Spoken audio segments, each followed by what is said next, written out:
আজকে বানাবো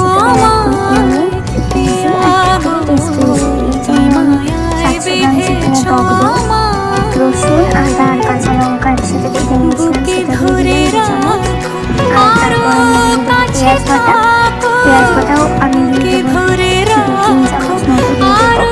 এবার সেটা মাংসের পরিমাণের উপর ডিপেন্ড করছে কতটা চিকেন তার উপর।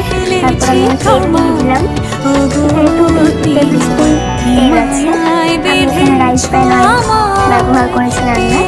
এরপর আমি দিয়ে দিলাম নুন, আপনাদের স্বাদ মতো আপনারা নুনটা দেবেন। এরপর আমি দিয়ে দেবো হলুদ গুঁড়ো, আমি অল্প একটু হলুদ গুঁড়ো দিয়ে দিলাম। এরপর আমি কিছুটা ধনে পাতা কুচি দিয়ে দেবো, ধনে পাতা কুচি দেওয়ার পর আমি দিয়ে দেবো টমেটো বাটা, টমেটো বাটা আমি দিয়ে দিলাম পরিমাণ মতো। এখানে আমি টমেটোটা পুরো একদম মিহি করে বাটিনি, একটু টমেটোর দানাগুলো যাতে দেখা যায় সেইভাবে বেটেছি। এরপর আমি দিয়ে দেবো জিরে গুঁড়ো, জিরে গুঁড়ো দেওয়ার পর আমি দিয়ে দেবো অল্প একটু ধনে গুঁড়ো, জিরে ধনে অল্প করেই দিতে হবে। এরপর সব কিছু দেওয়ার পর আমি গন্ধরাজ লেবুর 2টো কোয়া নিয়ে নিয়েছিলাম, সেই গন্ধরাজ লেবুর কোয়া থেকে লেবুর রসটা আমি বার করে দিয়ে দিলাম।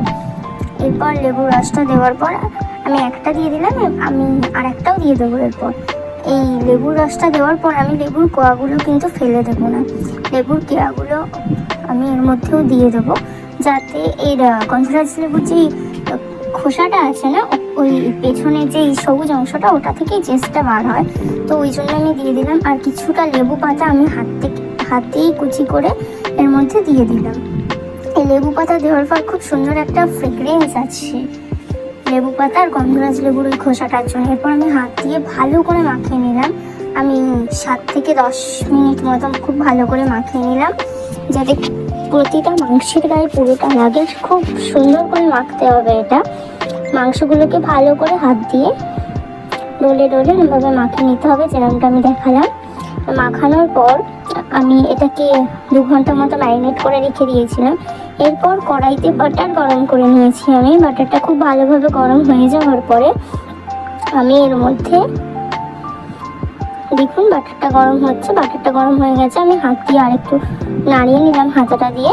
তো বাটারটা খুব ভালোভাবে গরম হয়ে যাওয়ার পরে এর মধ্যে আমি যে ম্যারিনেট করা চিকেনটা ছিল ওইটা দিয়ে দেবো একটা একটা করে, যাতে যাতে চিকেনের সাথে পুরো ওই ম্যারিনেটের যে গ্রেভিটা ওটা না উঠে আসে, শুধু চিকেনটাই উঠে আসে, কারণ চিকেনটা আমি এখানে ভেজে নেবো, আর যখন আমি ভাজবো তখন অটোমেটিক চিকেন থেকে জল বেরোবে, ওই জন্য ওই গ্রেভিটা আমি নেবো না আগে থেকে। দেখতেই পেলেন আপনারা, আমি একে একে চিকেনটা দিয়ে দিলাম। চিকেনটা